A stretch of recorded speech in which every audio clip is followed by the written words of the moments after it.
지난 한 주간 평안하셨습니까? 예수님께서는 하늘로 올라가신 그대로 다시 오시겠다고 약속하셨습니다. 하지만 그날이 언제인지는 알 수 없습니다. 그렇지만 그날이 바울의 시대보다 훨씬 더 가까워졌다는 것은 분명합니다. 그날이 가까워옴을 볼수록 더욱 예수님 닮아가기를 힘쓰며 깨어서 선한 일 열심히 하는 저와 여러분 되기를 바랍니다. 기도하고 시작하겠습니다. 선하시며 인자하심이 영원하신 하나님 아버지, 지난 한 주간도 저희들의 삶을 지켜주시고 함께하여 주심에 감사드립니다. 오직 하나님만 경외하며 살아가야 함에도 불구하고 하나님의 이외에 다른 것들을 또 바라보며 살아왔던 저희들의 삶을 용서하여 주시고 하나님 알아가기를 힘쓰므로 말미암아 하나님만을 경배하며 경외하고 하나님만을 사랑하는 주의 백성으로 살아가게 하여 주시옵소서.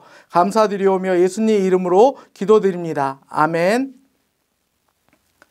바울은 로마서 14장과 15장에서 우리 안에 계시는 그리스도와의 내적인 관계가 일상의 삶에 분명히 드러나야 한다고 말합니다.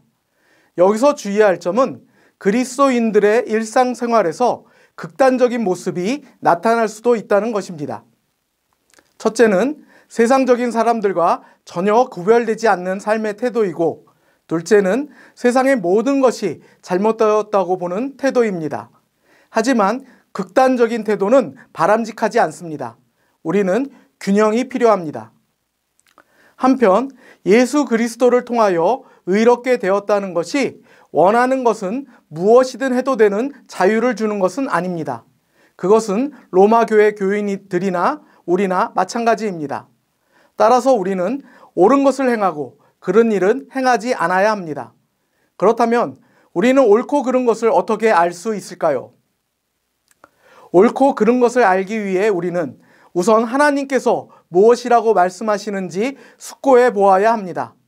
어떤 문제는 하나님께서 성경을 통해 명백하게 잘못된 것이라고 말씀하십니다. 갈라디아서 5장 19절부터 21절 말씀과 골로새서 3장 5절부터 9절 말씀을 함께 읽겠습니다. 육체의 일은 분명하니 곧 음행과 더러운 것과 호색과 우상숭배와 주술과 원수 맺는 것과 분쟁과 시기와 분냉과 당짓는 것과 분열함과 이단과 투기와 술취함과 방탕함과 또 그와 같은 것들이라. 전에 너희에게 경계한 것 같이 경계하노니 이런 말을 하는 자들은 하나님의 나라를 유업으로 받지 못할 것이라.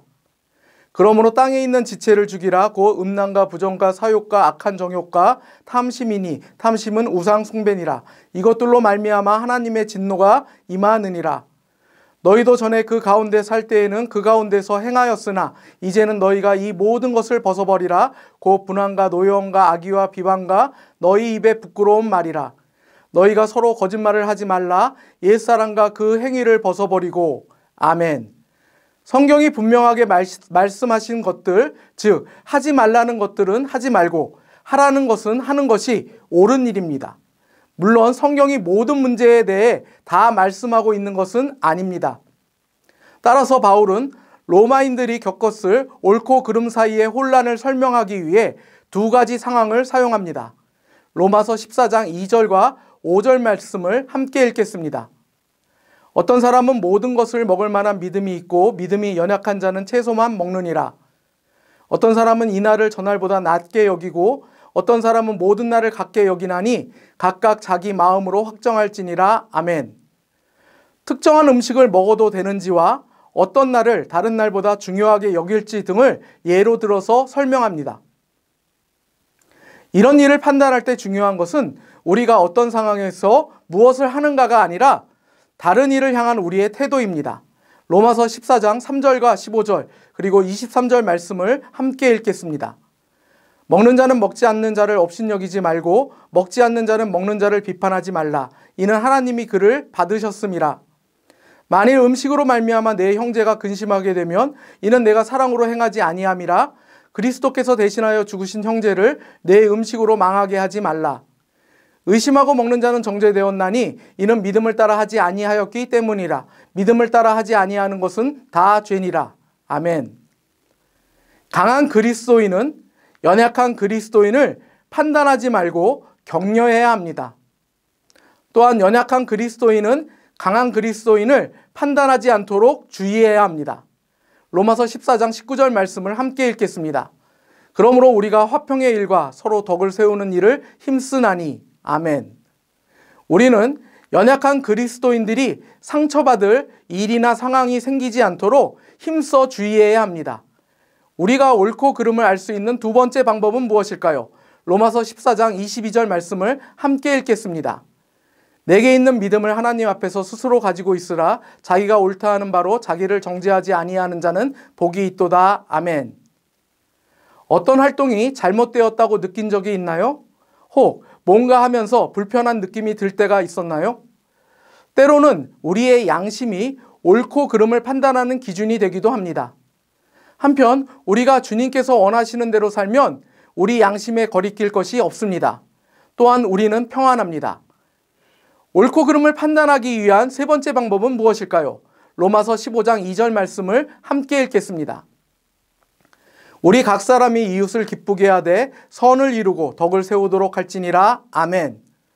어떤 것이 옳은 일인지 의심스러운 상황에 직면했을 때 나의 선택에 대해 다른 사람은 어떻게 생각할지, 다른 그리스도인의 삶에 어떤 영향을 끼칠지 고려해야 합니다.